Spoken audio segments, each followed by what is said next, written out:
Who in their right mind cuts their own daughter out of the family, just for being in love?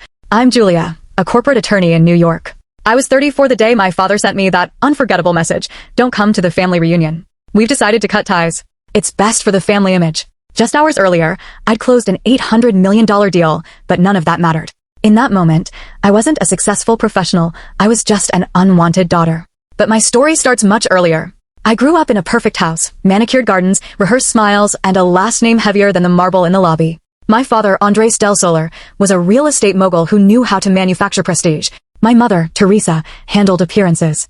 I was the obedient daughter, until I stopped being useful. My brother Alejandro was the natural heir. He had my father's confidence and my mother's cold stare. I, on the other hand, asked too many inconvenient questions.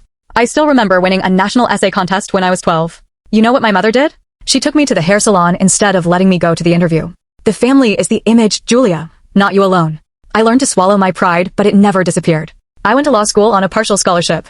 My parents said they'd cover the rest if I promised to return and work for the family business. I said yes. That was my first lie to them. And when I chose Yale over Harvard, my father muttered, "You'll see. But don't forget where you come from." Still, I co-signed his $2 million loan years later when he asked. "Family is family," he said. That was his second lie. When I met Mateo, my partner, everything unraveled.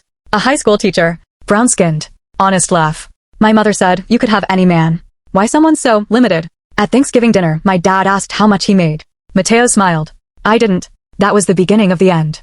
Weeks later, as I prepped the most important merger of my career, I got that message. "Don't come to the reunion. You don't belong." No greeting. No explanation. What followed came almost instinctively. I called my lawyer and asked her to start the process to remove my name from the family's loan. I wasn't going to carry a last name that didn't recognize me as one of their own. The backlash was brutal. 40 missed calls in a single day. Alejandro even messaged me, "Are you really going to burn all this down out of pride?" I didn't reply. But when I saw my parents storm into my Manhattan office, yelling in front of my coworkers, I knew I'd made the right call. The final bomb dropped when my lawyer found something else. 2 more loans, with forged signatures. You know what's worse than being rejected by your father? Realizing he forged your name to protect his empire. When I confronted him, he said, "I did it for the family." I replied, "So am I, just not yours anymore."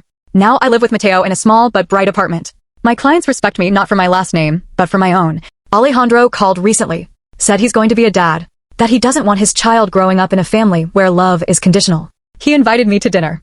I haven't decided if I'll go. But one thing is certain, no last name, no inheritance, no legacy is worth more than the peace of knowing who you are and knowing you don't need permission to exist. So tell me, how many more times are you going to beg for love from people who only want you when you're useful?